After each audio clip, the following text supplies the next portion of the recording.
Episode 1. Good and Bad Surprises. Hello, Trader Joe's. Alex Ambrose answered the store phone. I need a box of condoms and 2 packs of tissues delivered to room 1302 of the Sheraton, New York. Hurry! The caller hung up. Alex shook his head. People never seemed to be prepared. He packed the required items, put on a raincoat, and rode his electric bike toward the Sheraton Hotel at Times Square. It was 9 o'clock in the evening and raining heavily, and his pants and shoes were soon wet and filthy. Luckily, the merchandise was still dry, but he didn't dare delay any longer, so he hurried toward the hotel. When he arrived at room 1302, he knocked on the door, and it was opened quickly. Hello, here's your... Alex was stunned into silence. The woman in front of him was none other than his girlfriend, Kathy. She was dressed in a white robe, with her long, dark, wet hair draped over her shoulders. The sense of shower gel and shampoo assaulted his nose. Kathy, what are you doing here? He stared at her in disbelief, still feeling dazed. What are you doing here? Kathy asked. Her heart skipped a beat, and she took a small step back into the room. Her mind went blank and then started to spin. What's wrong? Another guy walked up to the door, wearing a robe and slippers, and Alex immediately recognized him. You dare to touch my girl? Alex couldn't suppress the anger welling up inside him, and he started moving toward Billy, determined to teach him a lesson. Stop! Kathy stepped in front of Alex. After a brief burst of panic, she had managed to get back a bit of control. Since her boyfriend had already discovered her betrayal, there was no point in trying to hide it now. She looked directly at him. Alex, we need to break up. Break up? Alex was stunned. He stared at Kathy with wide eyes. Kathy, we've been together for more than a year. Are you going to break up with me now? Yes, we need to go our separate ways. She kept steady eye contact with him and spoke with a strong sense of resentment. Are you surprised? You have no money, Alex. You can barely afford anything. We never have anything nice. As long as I'm with you, people will always be laughing at me. And that just isn't the life I want. I'm too good to be living in poverty like this. I was too naive when I was in my freshman year, and I let myself get tricked into being with a loser like you. She hugged Billy's arm and said to Alex, Billy is my boyfriend now. From now on, I want nothing to do with you. Don't bother me again. Well, seems like you're just her good-for-nothing ex now. Billy looked at Alex with a provocative smirk. Alex, standing there in a raincoat with mud stains on his pants and shoes, felt like Kathy was right. He was a complete loser. Billy took the brown paper bag from his hand and took out the box of condoms.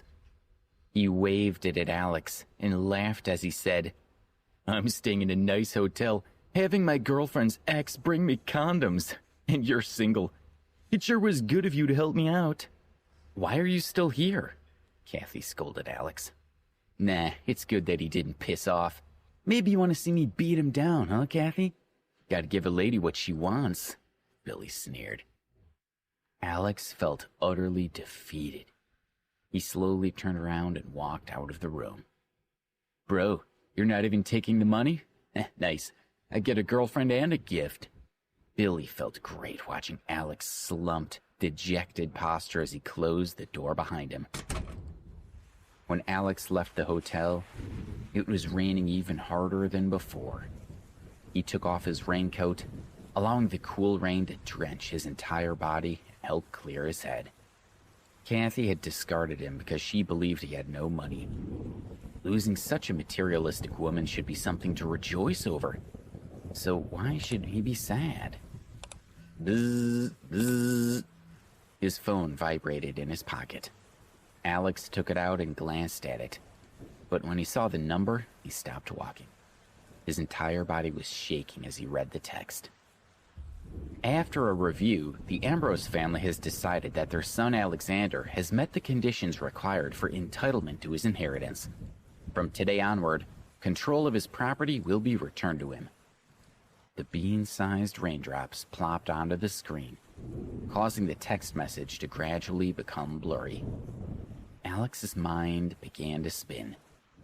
Not for this message, Alex would have almost forgotten his identity as a super rich kid. Over the last 7 years, his family had been assessing him, withholding his fortune until they were satisfied he met their draconian conditions. And now, finally, it was over. Everything that rightfully belonged to him was finally his to claim.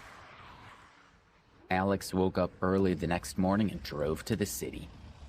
In a great mood, he got out of his car and went straight to First Republic Bank, right in the heart of the wealthiest part of the central business district of New York, Manhattan.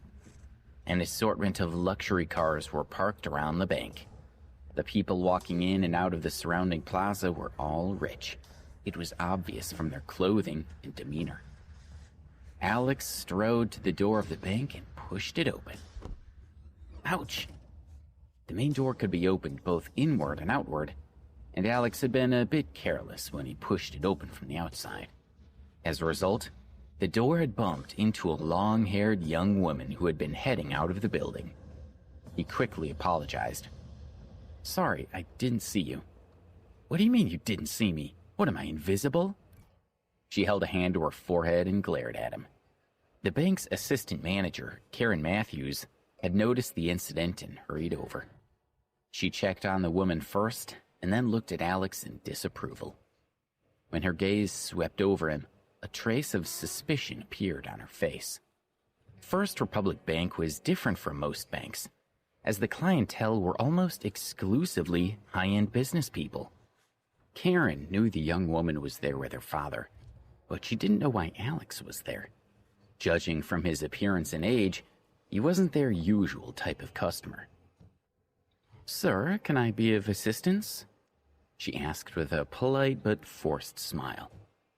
Alex simply said, "I'm here to withdraw money." "Withdraw money?"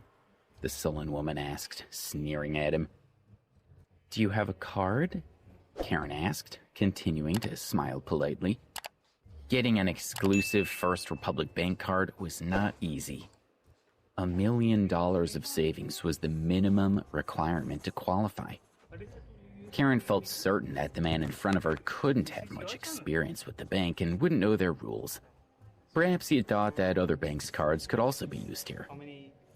"No," Alex replied, shaking his head.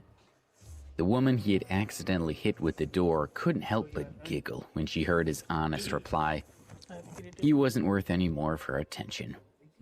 "Let's go." Her father had walked up, still arranging the documents he was carrying. "My dad and I are leaving." The woman shook Karen's hand and then looked over at Alex. "Miss Matthews, having someone like this around could damage your bank's image and upset your customers. I hope this will not happen again." With that, she took her father's arm and opened the door. "Take care, Mr. Scott." Karen followed them out a few steps, watching as they got into a car and left. Turning around, she headed back inside, having made up her mind to encourage Alex to leave as soon as possible. There was no one standing where Alex had been. Oh, where's he gone? She wondered. Was it possible that the kid had been embarrassed and had quietly slipped away? She felt relieved at the thought.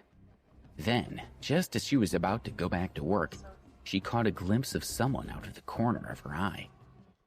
There's the brat. No wonder I didn't see him at first, she thought. He had already reached the entrance to the VIP lounge, and a pillar had blocked her view of him. The VIP room was only for high-status customers who were worth at least $30 million. And this young man had admitted that he didn't even have a card. If she let him get through, she would be in trouble with her boss. "Stop! Don't move!" Karen yelled, feeling desperate. The other customers all looked around at her, obviously annoyed by her shouting. She could only smile apologetically as she walked quickly toward Alex. but he had already walked through the lounge, opened the door to the